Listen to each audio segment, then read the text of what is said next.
Welcome back, everybody, to the Aaron's High Cap Adventure Radio program. It's 11 o'clock. We've got a little bit of adjustment going on here. Our voice of law enforcement, we're going to hold them up just for a few more minutes because we have Super Attorney Rick Dodd here now in the studio. And Rick, it's always a pleasure to talk to you and see you. Welcome to the show, and thanks for being able to make it. It's good to be here, Matt. I apologize for being a little late. I had a cow down, one that I had bottle fed about 10 years ago. She's pregnant, but I got her up. So it's a successful morning already. Awesome. Good deal. Got to take care of those animals. Let's get right into it. First of all, respectforyou.com. Respectforyou.com. That is your website for people to get in contact with you? Sure, it is. There's a lot of information on that website, mostly about products, defective products, pharmaceuticals, asbestos, tires, rollovers, things of that nature, car wrecks and truck wrecks. So it's a good place to go to find a little bit about things that might hurt you and about corporations who put out these dangerous products. So write that down, ladies and gentlemen, respectforyou.com. Attorney Rick Dodd. And he's got a long resume. We don't have time to read it right now, but just go to respectforyou.com, check out all that's going on there. And we're going to be discussing, Rick, 4603 and 46035. I did that earlier in the show, and I kind of touched on certain things when you weren't here, but I wanted to really talk about what we're about to talk about now. And just as a refresher, 4603, 46035, there are things in it that I just want clarification. And you and I had a discussion one time about we don't want to cause problems. As an instructor, I find it very important for me to understand verbiage, punctuation, intent, thought, all that kind of stuff, so that when I go to teach my students, I can lay it all out and then give them a bottom line. Hey, with all that, being right isn't always profitable. Let's use common sense. So we're going to do that now in 46 and 4603. And let me just get right into it and ask the first question here. The segment Penal Code 4603, in it has grounds where a school-sponsored activity is being conducted. Now let me preface this by saying, if you have a license to carry, 4603 says you can't go to these locations. That's where grounds where a school-sponsored activity is being conducted. Let's talk about that. Words mean things. School-sponsored and being conducted. Can you give us your take on that, please, sir? You bet. After I looked this up, I was not able to find any annotations. What that means is that there's been no appellate court speak with regard to this law, which pretty much means we have to look at the black and white letter of the law. As we could all read, it's school sponsored. I mean, hey, what does that mean? Being conducted. Hey, what does that mean? We got to go with that.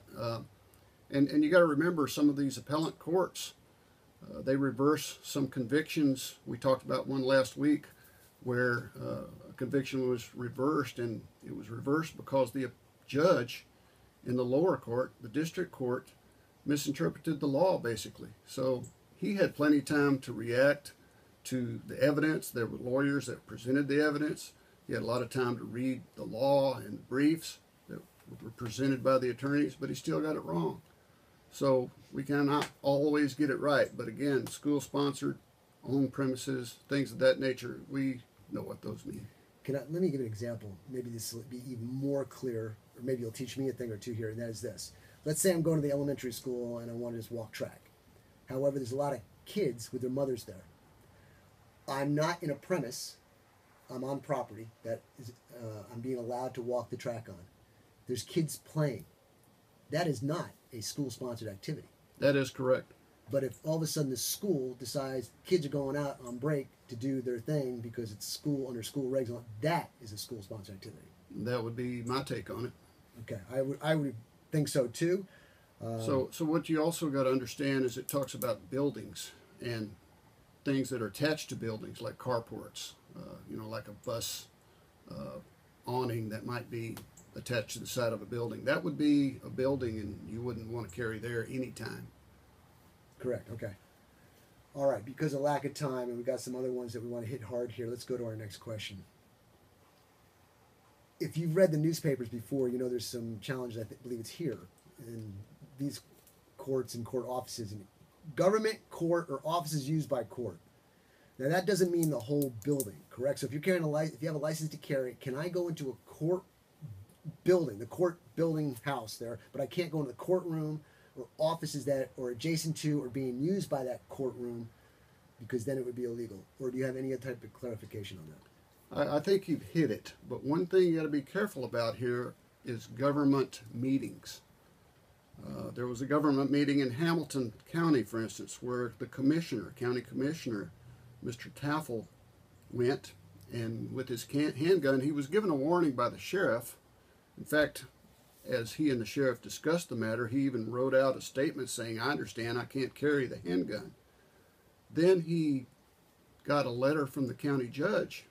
The county judge is, of course, the head of Commissioner's Court, and the difference between a government meeting and a courtroom is set out in the law, and that you can get permission from a judge to enter a courtroom with your gun if you have a license to carry, but not a government function. So when Mr. Taffel brought his guns, he had two, a 44 and a 22, along with his letter from the judge, the sheriff did not believe that that was proper and had him arrested.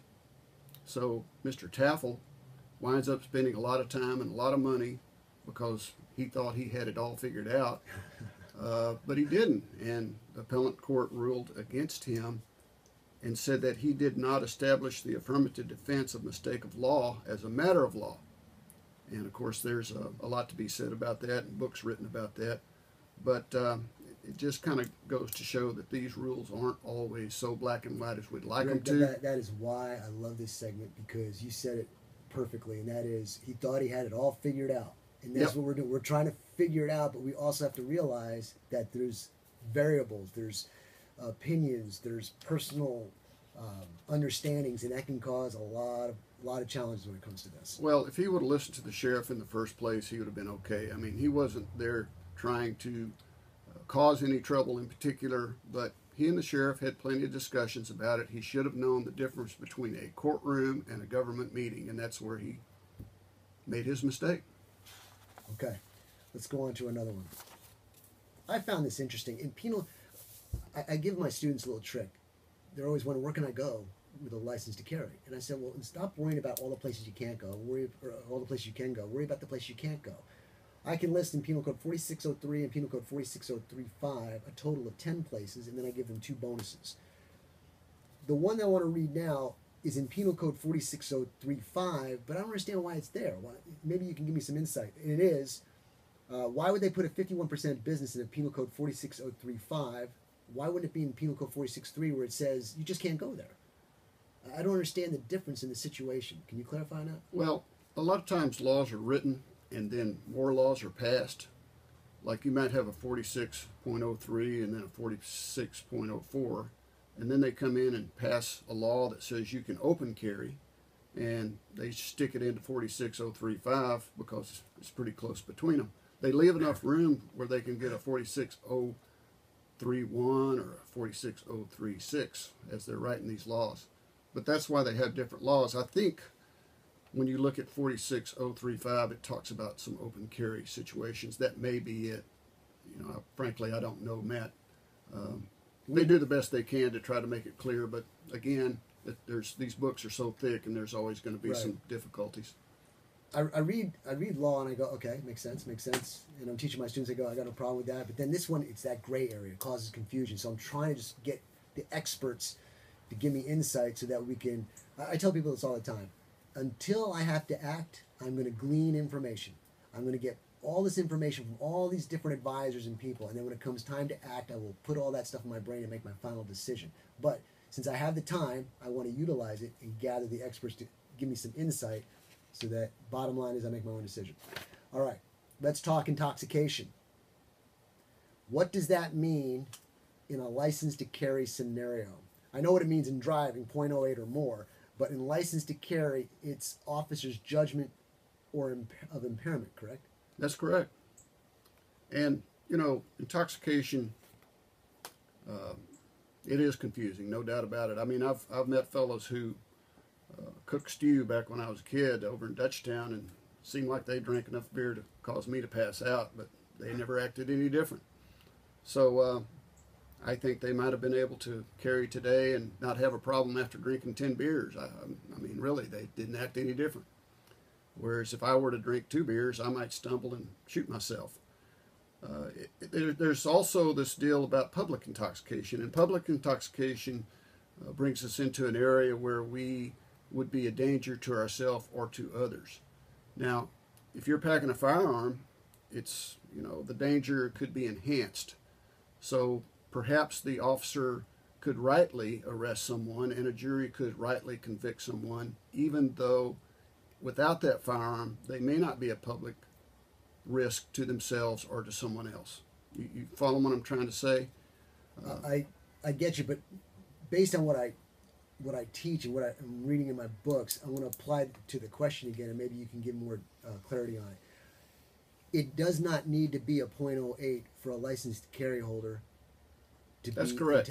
Intoxicated, but the officer can use any other form that he's looking at that might think that the individual is impaired in some way, fashion, or form, and then could be arrested. Well, evidence. I mean, back before we had .08, back before we had intoxilizers, the police officers would always say, well, he was unsteady on his feet, his eyes were red, he peed his pants, he leaned against the car for stability, and the empty beer cans. I mean, those kinds of evidentiary things are presented to a jury in a trial if a trial comes up, and of course the officer has to put that evidence together.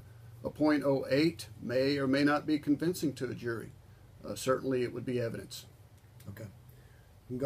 Bottom line, don't be drinking a lot when you're carrying a weapon. You shouldn't be drinking anyway. But if you're going to sip off the bottle, then you're putting yourself in jeopardy, and you need to be aware of that. So don't do that. Well, for instance, the smell of alcohol is evidence. Right. So if you to sip off the bottle, there's evidence. Stay home. Don't do it. Go under a rock somewhere. That's about the way life is becoming. Okay, Rick, let's talk about this. Lots of confusion on this one. Actually, on my Facebook page, I do pop quizzes. And I put a pop quiz of a sign on a nursing home. And I ask people, is this a legitimate sign for those who have license to carry? But hospitals, nursing homes, amusement parks, churches, synagogues, or other places of worship or medium governmental entities, those used to be in Penal Code 4603. Then they dissected it and turned it into 46035. And this is what I try to tell people. In 4603, I don't care if they got a sign up or not. You can't go in these places. Burn them into memory and don't go there. There's 3 more in 46035 that I tell them to burn to memory. And then there's these. It used to say you couldn't go into a hospital, period. Now it says, if you go into a hospital, you are wrong. But the hospital has to post the proper sign for that to be true. If they don't have a sign up or it's written properly, you are not in violation. And there was a story about that 2 or 3 years ago about a soldier went in there into Scott and White Hospital, and the signs weren't posted, and somebody bumped into him or something, found out that he had it there, told a security guard, and the guy got arrested, but he ended up getting off because there was no signage, he was not in violation. So, it doesn't make any sense. There's no difference. If you got Penal Code 4603, you can't go in there, period, and everywhere else you have to look for a sign. Why do they even put this in 46035 where they say it's illegal only if there's no sign? Did that make sense? Well, some of the hospitals, nursing homes, I don't know, what is it, amusement parks also have to have a sign? Yeah, they used to have like amusement parks where it's a gated community, certain population, certain acreage. Now it doesn't matter. You can go in there. And there may be some hospitals and nursing homes that welcome people with license to carry. Some may not. I think signage is a good idea because, we walk around with our license carry and our concealed weapon, and we're not thinking about it all the time. And we go to see our aged parents at the nursing home. It's kind of good to have that sign out there. Like an amusement park, for instance, there may be a situation where there's some rides that could dislodge your weapon, and it just would be a good idea for people to have a posted sign saying "No weapons here." So there is a difference. Now, what the legislation was thinking when they changed it to 46035 as opposed to 4603, I'm not sure. If we really want to delve into that, which sometimes I have to in the law, I go and get all of the legislative history. In other words, all the committee meetings and all of the discussion that was on the floor of the House and the Senate with regard to a law. And we do that a lot of times when we don't have any appellant cases to look at, and in this case we don't. Okay, Rick, with time ticking away here, we're going to have to cut it short pretty quick. But before we do that, I've got a picture here I want to show you. This is on my pop quiz. I'm going to speak so you have a chance to read it. But this sign here, and just hold on to it so it doesn't go anywhere. This sign there was posted on a Temple nursing home. And the law specifically states that for a person to keep a license to carry person out, they must post a Penal Code 30-6 or a Penal Code 30-7 sign. That's the only sign posted. All that does is refer to the section that they're talking about, but it does not post the proper sign. If that sign is up, in your opinion and experience, I can go in, right? Well, yeah, but think about this. The police officer who gets called by the management of that nursing home comes in and arrests you, puts you in jail, you bond out, you hire a lawyer, you go to trial, you win because you're right. Well, there's two ways. If you like that result, then fine. But if I saw this sign with a pistol and a circle with a bar through it, I think in pretty much any language that would tell me I really ought not carry that handgun into that facility. Okay, but here's the deal, Rick. But I know the law is the law, and I agree with you on that. Okay, but you got your voice in there. Let me tell you what I'm thinking. I've got to jump through hoops to get a license to carry. I'm going to do it properly. The state says they need to jump through hoops to keep me out. Why should my right to defend myself be affected because someone is ignorant on how to do it properly? If my weapon is concealed, nobody should know the difference. Now, if I'm going to carry open, what you just said, I'll take it totally. I understand. I'm putting myself in that position. But if I'm carrying concealed, a law-abiding person, if they saw the proper sign posted, say, I'm a law-abiding person, I'm licensed to carry, I do my thing, they did what they were supposed to do, I'm going to respect it and stay out. This here, to me, doesn't cut it. Well, I'm not going to disagree with you about the end result, but it clearly says, notice, handguns are prohibited in this facility, and it's got the pistol with the circle and the bar through it. And while I'm on your side, if I'm your attorney, we're all going to make money beside you. I know where you're coming from, but I'm not going to be subjected to people's lack of knowledge or their ignorance too. Because it says here in the sign, this section creates an offense for a license holder to carry a handgun on the property of another if the other had noticed that either entry on the property by a license holder with a handgun was forbidden or remaining on the property with a handgun was forbidden and the license holder failed to depart. This section requires oral or written notice, and it shows what the signs must say. It says the document must contain the following language, and the document does not match that sign on that nursing home. But I agree. Okay. And that's why you would be not guilty. After thousands of dollars. Well, maybe not. I mean, a lot of times judges will look at something like this, and when I say the judge, if it's a misdemeanor, it'd be the county judge, and just dismiss the case. And also, a lot of times, if a police officer were to arrest you and bring you in, the police chief might get notice of it and look at it and go, hey, no, we're sorry, and let you walk. And the sheriff would also probably do the same. But still, you might spend the night in jail. Okay. All right. Ladies and gentlemen, there you go. You got it from our super attorney, Richard Dodd, and you can get him at respectforyou.com. Check it out. See what he's got there. Give him a call if you need anything. Rick, you got any things you want to say before you go? No, I appreciate the opportunity to come visit with you, Matt. You've always got an interesting show. That's a polite word. Thank you. All right, everybody. We're going to take a break. When we come back, we're going to have the voice of law enforcement on. Talk to you soon.